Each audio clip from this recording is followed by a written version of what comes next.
നമസ്കാരം, എൻ്റെ പേര് രാഹുൽ. അപ്പോൾ ഇന്ന് ഞാനിവിടെ ബറോസിൻ്റെ 3D ട്രെയിലർ സിനിമ തിയേറ്ററിൽ കണ്ടതിനെക്കുറിച്ചുള്ളൊരു അഭിപ്രായം പറയാൻ വേണ്ടിയാണ് ഈ വീഡിയോ ചെയ്യുന്നത്. പേഴ്സണലി എനിക്ക് ട്രെയിലർ റിയാക്ഷൻ ചെയ്യുന്നതിലൊന്നും ഒട്ടും താല്പര്യമില്ല. പൊതുവേ ചെയ്യാൻ ഇൻട്രസ്റ്റ് ഇല്ലാത്ത സംഭവമാണ്. എന്താണ് ഒരു 2 മിനിറ്റുള്ള ഒരു ട്രെയിലറിൽ എന്ത് പറയാനാണ് അതിനെക്കുറിച്ച്? സത്യം പറഞ്ഞാൽ നമുക്കതിൽ അനലൈസ് ചെയ്യണമെന്നൊന്നുമില്ലല്ലോ. അതുകൊണ്ടാണ് പ്രത്യേകിച്ച് എനിക്ക് താല്പര്യമില്ലാത്ത. പക്ഷേ എന്നോട് കുറച്ചധികം പേര് ഇതിനെക്കുറിച്ച് പറഞ്ഞുകൊണ്ടും ചിലർ കമൻറ്റ് ബോക്സിൽ വന്നിട്ടും പറഞ്ഞിട്ടുണ്ടായിരുന്നു, ചേട്ടാ ഈ ബറോസ് 3D ട്രെയിലറിനെ കുറിച്ച് പറയാമോ എന്നുള്ളത്. ഞാൻ സംസാരിക്കാൻ പോകുന്നത് ഞാൻ തിയേറ്ററിൽ കണ്ട 3D ട്രെയിലറിനെ കുറിച്ചാണ്, അല്ലാണ്ട് നമ്മുടെ യൂട്യൂബിൽ ഇറങ്ങിയ വിർച്വൽ 3D എന്ന് പറഞ്ഞിറങ്ങിയ 2D ട്രെയിലറിനെ കുറിച്ചല്ല. അത് ഞാൻ ഓൾറെഡി എടുത്ത് പറയുകയാണ്. ബറോസിൻ്റെ വിർച്വൽ 2D ട്രെയിലർ അവരിറക്കിയത് നിങ്ങൾക്കൊരു ഐഡിയ തരാൻ വേണ്ടിയാണ്. അതിൽ ഒബ്ജക്ട്സുകൾ എന്തൊക്കെ പുറത്തോട്ട് വരുന്നുള്ളത്. ഞാൻ കണ്ടെടുത്തോളം അതിനകത്ത് ഫ്രെയിം ബ്രേക്ക് 3D ഇല്ല. ഈ frame break 3D IMAX exclusive ആണെന്നാണ് എൻ്റെ വിശ്വാസം. അതുകൊണ്ട് തന്നെ ബറോസിന് അതില്ല എന്നാണ് ഞാൻ വിശ്വസിക്കുന്നത്.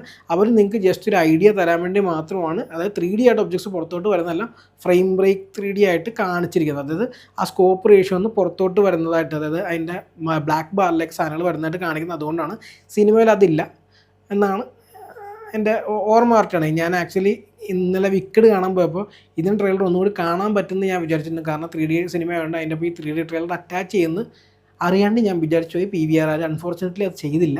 That's sad. ഓക്കെ, അപ്പോൾ എന്തായാലും ഞാൻ അന്ന് കണ്ട ഓർമ്മയിലുണ്ട്. അന്ന് തന്നെ ഈ വീഡിയോ ചെയ്യണമായിരുന്നു, പക്ഷേ എനിക്ക് അത്ര ഇൻട്രസ്റ്റ് ഇല്ലായിരുന്നു അങ്ങനെ ട്രീറ്റ് ചെയ്യാൻ. അപ്പോൾ ഈ ബറോസ് സിനിമയിൽ സത്യം പറഞ്ഞാൽ എനിക്ക് ഭയങ്കര ഇൻട്രസ്റ്റ് ഉണ്ടോയെന്ന് വെച്ചാൽ, ഇതിൻ്റെ 3Dയിൽ ഷൂട്ട് ചെയ്ത സിനിമയാണ്. ഇതിൻ്റെ വർക്കിന് വേണ്ടി മോഹൻലാൽ ആക്ച്വലി ആ ഒരു ടീമൊക്കെ ഇടയ്ക്കിടയ്ക്ക് US പോയി അതിൻ്റെ വർക്കിന് വേണ്ടി നല്ലോണം ഷൂട്ട് ചെയ്യുമ്പോഴും ബാക്ക്ഗ്രൗണ്ടിലും ഇതിൻ്റെ നല്ലോണം വർക്ക് ചെയ്തുകൊണ്ട് ഇതിൻ്റെ 3Dയിൽ എനിക്ക് നല്ല എക്സ്പെക്റ്റേഷൻ ഉണ്ട്. 3Dയിൽ നല്ല ടെക്നിക്കലി ഈ സിനിമയിൽ എനിക്ക് നല്ല എക്സ്പെക്റ്റേഷൻസ് ഉണ്ട്. ഒബ്വിയസ്ലി 3D ആണ് എന്നെ കൂടുതൽ അട്രാക്ട് ചെയ്യുന്നത്. അതുകൊണ്ട് അതിലാണ് കൂടുതൽ നോട്ടിടുന്നത്. അതുകൊണ്ട് ഇതിൻ്റെ 3D ട്രെയിലർ വരാൻ വേണ്ടി ഞാൻ വെയിറ്റ് ചെയ്തു. കങ്കുവ ആക്ച്വലി ഇറങ്ങിയ സമയത്ത് ഫസ്റ്റ് ഡേ 4 മണിക്ക് ഷോ ടിക്കറ്റ് ഇട്ടിട്ട് ഞാൻ അത് കണ്ടേനെ. പക്ഷേ എനിക്കത് കിട്ടിയില്ല, ഞാൻ ശ്രദ്ധിച്ചില്ല സത്യം.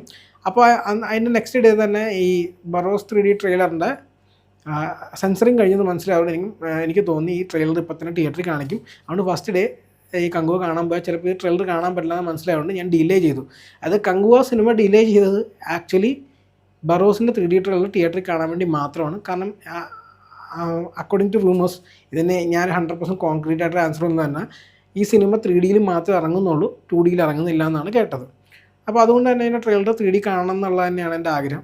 ശരിക്കും പറഞ്ഞാൽ ഏത് 3D സിനിമ ഇറങ്ങിയാലും അതിൻ്റെ ഇപ്പോൾ ഈ ട്രെയിലർ PVR ഒക്കെ അറ്റാച്ച് ചെയ്യുന്നതാണ് അത് നല്ലതെന്ന് എനിക്ക് തോന്നി. അപ്പോൾ കൂടുതൽ ആൾക്കാരൊക്കെ ഈ സിനിമ എത്തില്ലേ, അതൊരു ബിഗ് ബഡ്ജറ്റ് സിനിമയല്ലേ. So I was little disappointed അവർ വിക്കഡ് എന്ന സിനിമയുടെ അപ്പോൾ ഇതിൻ്റെ 3D ട്രെയിലർ കാണിക്കാത്തതിൽ. പിന്നെ ഈ ട്രെയിലറിലേക്ക് വരുവാണെങ്കിൽ, ഞാൻ ആദ്യം 3Dനെ കുറിച്ച് പറയുന്നതിന് മുമ്പ് ആദ്യം ഞാൻ പറയുകയാണ്, എനിക്ക് സിനിമയുടെ കളറിങ് ഒട്ടും ഇഷ്ടമായില്ല. എന്താ പറയുക, ഒരു സിനിമയുടെ ലുക്കില്ല ഇതിൻ്റെ കളറിങ്ങിന്. അതൊരു ഭയങ്കര മോശമായിട്ട് എനിക്ക് തോന്നി. രണ്ടാമത്തെ കാര്യം എന്ന് വെച്ച് കഴിഞ്ഞാൽ, ഈ സിനിമയിൽ എനിക്കുള്ള നെഗറ്റീവ്സാണ് ഞാൻ ആദ്യം പറയുവാണ്. കാരണം ഈ സിനിമയിൽ എനിക്ക് ആദ്യം ഭയങ്കര എക്സ്പെക്റ്റേഷൻ ആണ്. കുട്ടികളുടെ സിനിമയാണ്. പിന്നെ ഒരു ജിജു പൊന്നൂസ് വർക്ക് ചെയ്യുന്ന മൈഡിയ കുട്ടിച്ചേട്ടൻ ഡയറക്ടറായ. പിന്നെ ഒബ്വിയസ്ലി ക്രിയേറ്റീവ് ഡിഫറൻസ് വന്നപ്പോൾ പുള്ളി നിന്ന് മാറി നിന്നു എന്നാണ് അന്ന് പുള്ളി ലെറ്റർ എഴുതിയപ്പോൾ മനസ്സിലായത്. കാരണം അവർക്ക് കുറച്ചും കൂടി ഇതൊരു വലിയ ബഡ്ജറ്റ് സിനിമ ആയതുകൊണ്ട് കൂടുതൽ ആൾക്കാർ, ചെറിയ കുട്ടികളെന്നല്ല കൂടുതൽ ആൾക്കാരിലേക്ക് മോഹൻലാലിൻ്റെ എന്ന പോലൊരു പുള്ളിക്കാരൻ ഡയറക്ടറാണ്, പക്ഷേ പുള്ളിയാണല്ലോ അതിൻ്റെ മെയിൻ ആക്ടറും. അപ്പോൾ അതിൻ്റെ പ്രസൻസ് എല്ലാവർക്കും എത്തിക്കാൻ വേണ്ടി കുറച്ചും കൂടി കൂടുതൽ ആ സീക്വൻസുകൾ ആഡ് ചെയ്യാനായിരിക്കും അവർ ഉദ്ദേശിച്ചത്, എനിക്കറിയില്ല. അപ്പോൾ അങ്ങനെയൊക്കെ വന്നപ്പോൾ ജിജു പൊന്നൂസ് പുള്ളിക്കാരൻ അതിൽ വർക്ക് ചെയ്യാൻ ബുദ്ധിമുട്ടുണ്ടായി കാണും. പുള്ളിക്ക് കുട്ടികളുടെ സിനിമയായിട്ട് തന്നെ കണ്ടിന്യൂ ചെയ്യണം തന്നെ മടിയെ കുടിച്ചതും പോലെ. അപ്പോൾ അങ്ങനെ ഒരു മാറ്റം ഇതിൽ വന്നതും എനിക്ക് ഭയങ്കര ഡിസപ്പോയിൻറ്റിംഗ് ആയിട്ടാണ് തോന്നിയത്. സിനിമ വരുമ്പോൾ ചിലപ്പോൾ ഔട്ട്പുട്ട് നല്ലതാണെങ്കിൽ ഓക്കെയാണ്, പുള്ളി അവർ ചെയ്തത് കറക്റ്റാണെന്ന് നമുക്ക് പറയാം. പക്ഷേ ടിൽ നൗ സിനിമ കാണാത്തടത്തോളം കാലം എനിക്കതിന് ഭയങ്കര നെഗറ്റീവായിട്ടാണ് തോന്നിയത്. സോ ഇതെല്ലാം എൻ്റെ മനസ്സിലുണ്ട്. പക്ഷേ സ്റ്റിൽ ഞാൻ പറയുകയാണ്, 3Dയിൽ നേറ്റീവിൽ ഷൂട്ട് ചെയ്തൊരു സിനിമയാണത്. പൊതുവേ നമ്മുടെ ഇവിടെ 2Dയിൽ നിന്ന് 3Dയിലേക്ക് കൺവേർട്ട് ചെയ്ത, പ്രത്യേകിച്ച് റേസ് 3Dക്കാർ ചെയ്യുന്ന 3D സിനിമകൾ, കൺവേർട്ട് ചെയ്യുന്ന 3D സിനിമകൾക്ക് ഡെപ്തിൽ ഭയങ്കര ഫേക്ക് ആയിട്ടുള്ളതാണ്. അതായത് അവർ ഭയങ്കരമായിട്ട് ആംപ്ലിഫൈ ചെയ്യുന്നുണ്ട് 3D. അപ്പോൾ എന്താ പ്രശ്നം എന്ന് വെച്ച് കഴിഞ്ഞാൽ, ഇതിൽ ഭയങ്കര അൺനാച്ചുറൽ ആയിട്ടാണ് ഡെപ്ത് എനിക്ക് ഫീൽ ചെയ്യുന്നത്. അതായത് നമ്മൾ ഇപ്പോൾ കൺവേർട്ട് ചെയ്യുമ്പോഴും അങ്ങനെ ചെയ്യാം, നമുക്ക് നാച്ചുറൽ ഡെപ്ത് കൊടുക്കാൻ പറ്റും. ഇപ്പോൾ ഞാൻ കഴിഞ്ഞ ദിവസം കണ്ട വിക്കഡ് എനിക്ക് തോന്നുന്നില്ല 3D ഷൂട്ട് സിനിമയാണ്, പക്ഷേ അതിന് നാച്ചുറൽ ഡെപ്ത് ആണല്ലോ. അപ്പോൾ ഡെഡ്പൂൾ ആണെങ്കിലും കൂടുതൽ നാച്ചുറൽ ഡെപ്ത് ഉണ്ട്, അതിൻ്റെ ഇപ്പോൾ ഔട്ട് ഓഫ് സ്ക്രീൻ ഒബ്ജക്ട്സും ഉണ്ട്. അപ്പോൾ ഞാൻ പറഞ്ഞു വരുന്നത് എന്താണെന്ന് വെച്ച് കഴിഞ്ഞാൽ, പലപ്പോഴും റേസ് 3Dക്കാർ ഭയങ്കര ഓവറായിട്ട് പുഷ് ചെയ്യുന്നുണ്ട് 3D. അത് ഔട്ട് ഓഫ് സ്ക്രീൻ ആയിട്ടുള്ള സാധനങ്ങൾ വരുമ്പോൾ ഈ പുഷ് ചെയ്യുന്ന 3D ഭയങ്കര കുഴപ്പമുണ്ടല്ലോ, കാരണം കൂടുതൽ ആൾക്കാർക്ക് അതാണ് ഇഷ്ടം. പക്ഷേ എന്താ പ്രശ്നം വെച്ചാൽ അങ്ങനെ ഇല്ലാത്ത സീക്വൻസുകളിൽ ഓവർലി ഡെപ്ത് പുഷ് ചെയ്യുമ്പോൾ അത് ഭയങ്കര ആർട്ടിഫിഷ്യാലിറ്റിയാണ്.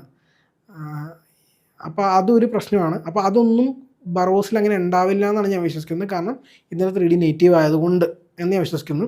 പിന്നെ ഇതിൻ്റെ വിർച്വൽ 2D നിങ്ങൾ 3D ട്രെയിലർ അല്ലെങ്കിൽ വിർച്വൽ 3D ആയിട്ട് ഇറക്കിയ ട്രെയിലർ നിങ്ങൾ മൈൻഡ് ചെയ്യേണ്ട കാര്യമില്ല. കാരണം എന്താണെന്ന് വെച്ച് കഴിഞ്ഞാൽ അതുപോലെയല്ല ഇതിൻ്റെ ഞാൻ തിയേറ്ററിൽ കണ്ട ഔട്ട്പുട്ട് ഇതിനേക്കാളും ഫാർ ബെറ്റർ ആയിരുന്നു. പിന്നെ ഈ സിനിമയുടെ ഇതിൻ്റെ പ്രശ്നം, വേറൊരു പ്രശ്നം എന്ന് വെച്ച് കഴിഞ്ഞാൽ നിങ്ങൾക്ക് സെറ്റ്സ് വല്ലാണ്ട് ഫീൽ ചെയ്യുന്നത് ഈ സിനിമ ഭയങ്കര ഓവർലി ബ്രൈറ്റ് ആയിട്ടാണ് വെച്ചിരിക്കുന്നത്.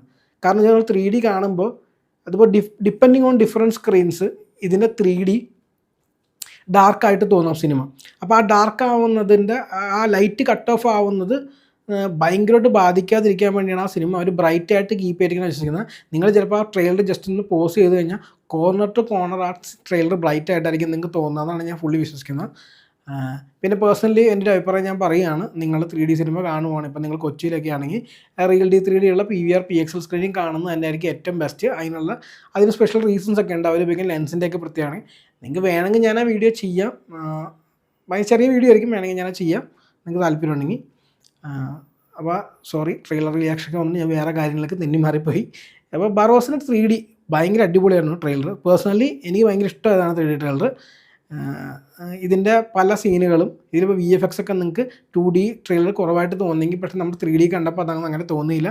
അതൊക്കെ 3Dക്ക് വേണ്ടി തന്നെ ചെയ്തതായതുകൊണ്ട് അതിലാ നടക്കുന്ന ചെറിയ മനുഷ്യൻ ഇതിൻ്റെ രൂപമൊക്കെ ഇല്ല, അതൊക്കെ അടിപൊളിയായിട്ടാണ് ഔട്ട് ഓഫ് സ്ക്രീനിൽ വന്നത്. സത്യം പറഞ്ഞാൽ ആദ്യത്തെ കുറച്ച് ഔട്ട് ഓഫ് സ്ക്രീൻ സിനിമ കണ്ടപ്പോൾ എനിക്ക് ഡെസ്പിക്കബിൾ മീ കണ്ടതാണ് എനിക്ക് ഓർമ്മ വന്നത്. പിന്നെ അല്ലാത്ത സീക്വൻസുള്ള ഡെപ്തും ആക്ച്വലി നൈസായിട്ടാണ് തോന്നിയത്. പേഴ്സണലി നല്ല നൈസായിട്ടാണ് തോന്നിയത്. അതുകൊണ്ട് തന്നെ ഈ സിനിമ തിയേറ്ററിൽ കാണാൻ 3Dയിൽ കാണാൻ ഗംഭീരമായിരിക്കും തന്നെയാണ് ഞാൻ ഫുള്ളി വിശ്വസിക്കുന്നത്. ഈ ഞാൻ പറഞ്ഞ നെഗറ്റീവുകളൊക്കെ ഒരുപാടുണ്ടെങ്കിലും ഈ 3D എനിക്ക് എൻ്റെലി ഭയങ്കര പോസിറ്റീവായിട്ടാണ് തോന്നിയത്. അതുകൊണ്ട് തന്നെ നിങ്ങൾ ആരെങ്കിലും ഓൾറെഡി ബറോസിന് 3D തിയേറ്ററിൽ കണ്ടിട്ടുണ്ടെങ്കിൽ നിങ്ങൾക്ക് മനസ്സിലാവും, അവർ നല്ല കിടിലൻ ട്രെയിലറാണ് തിയേറ്ററിൽ ഇറക്കിയത്. നല്ല DCP ആണ്, അറ്റ്മോസ് DCP ആണ് ഇവർ 3D ട്രെയിലർ ഇറക്കിയെന്നുള്ളത് തന്നെ അവർ ടെക്നിക്കലി ബെസ്റ്റ് വേർഷൻ നിങ്ങൾക്ക് കിട്ടണം എന്നുള്ളത് അവർക്ക് ആഗ്രഹം ഉണ്ടെന്നുള്ളതുകൊണ്ടാണ് അവർ തിയേറ്ററിൽ അതുപോലത്തെ ഒരു ട്രെയിലർ ഇറക്കിയത് തന്നെ. ട്രെയിലർ തിയേറ്ററിൽ കണ്ടതെല്ലാം ഭാഗ്യം പറഞ്ഞു. ഈ പേഴ്സൺ ഞാൻ പറയുകയാണ്, കങ്കുവ സിനിമ നിങ്ങൾക്ക് ഇഷ്ടമായാലും ഇവൻ ട്രെയിലറിന് വേണ്ടി നിങ്ങൾക്ക് വേണമെങ്കിൽ കാണാം, നിങ്ങൾക്ക് ഇതിൻ്റെ ട്രെയിലർ 3D എങ്ങനെയാണെന്ന് അറിയാൻ വേണ്ടി. സോ വെരി ഗുഡ് ഓപ്ഷനാണ് കങ്കുവ കാണാൻ വേണ്ടി, അതായത് ബറോസിൻ്റെ 3D ട്രെയിലർ കാണാൻ വേണ്ടി തിയേറ്ററിൽ പോയിട്ട് ഇതിൻ്റെ ഈ സിനിമ കാണുക എന്നുള്ളത്. So don't judge this movie's trailer with ആ വിർച്വൽ 3D ട്രെയിലർ വെച്ച് ഇതിനെ ജഡ്ജ് ചെയ്യേണ്ട. തിയേറ്ററിൽ ഇതിൻ്റെ 3D അടിപൊളിയായിരുന്നു. നിങ്ങൾക്ക് ഭയങ്കര ബോറായിട്ടൊക്കെ പോസ് ചെയ്യുമ്പോൾ നിങ്ങൾക്ക് ചില സീനുകൾ തോന്നിയിട്ടുണ്ടെങ്കിൽ അത് അത്രയും ബോറല്ല, പക്ഷേ ഞാൻ പറഞ്ഞ പ്രശ്നമുണ്ട്, കളറിങ് എനിക്ക് ഇഷ്ടമായില്ല. സിനിമയുടെ ട്രെയിലർ ഭയങ്കര ഒരു സീരിയൽ ഫീൽ ഉണ്ട് അതിൻ്റെ കളറിങ്ങിനെന്നാണ് എനിക്ക് തോന്നിയത്. സെറ്റ്സ് എല്ലാം വല്ലാണ്ട് എടുത്തറിയുന്നുണ്ട്. പക്ഷേ 3D കാണുമ്പോൾ കുറേ സംഭവം, അതായത് VFXൻ്റെ ഇഷ്യൂസും അല്ലാത്ത ഇഷ്യൂസൊക്കെ നമുക്ക് അത്രയും മോശമായിട്ട് തോന്നുന്നില്ല. സോ ഇതാണ് പേഴ്സണലി എനിക്ക് ട്രെയിലർ കണ്ടപ്പോൾ തോന്നിയത്. നിങ്ങൾ ഒരുപാട് പേര് ഈ ബറോസിന് 3D ട്രെയിലർ കണ്ടിട്ടുണ്ടാവുമെന്ന് എനിക്കറിയാം തിയേറ്ററിൽ നിന്ന്. ആ 3D ട്രെയിലർ കണ്ടവരുടെ അഭിപ്രായം എന്താണ്? നിങ്ങൾക്ക് ആക്ച്വലി ഇഷ്ടപ്പെട്ടോ? നിങ്ങളത് ARM സിനിമ 3Dയിൽ കണ്ടപ്പോൾ അതിന് വെച്ച് ഇതും കൂടി കണ്ടപ്പോൾ നിങ്ങൾക്ക് എന്ത് തോന്നി? ഇതാണോ അതിനേക്കാൾ ബെറ്ററായിട്ട് തോന്നിയോ? നിങ്ങളുടെ അഭിപ്രായമൊക്കെ അറിയാൻ എനിക്കും താല്പര്യമുണ്ട്. നിങ്ങൾ താഴത്തെ അതിനെക്കുറിച്ച് കമൻറ്റ് ചെയ്യുക. എന്തായാലും ഇത്രയും തന്നെ വീഡിയോ കണ്ടതിന് നന്ദി. നമുക്ക് എന്തായാലും ഇനി അടുത്ത വീഡിയോ കാണാം. ബൈ.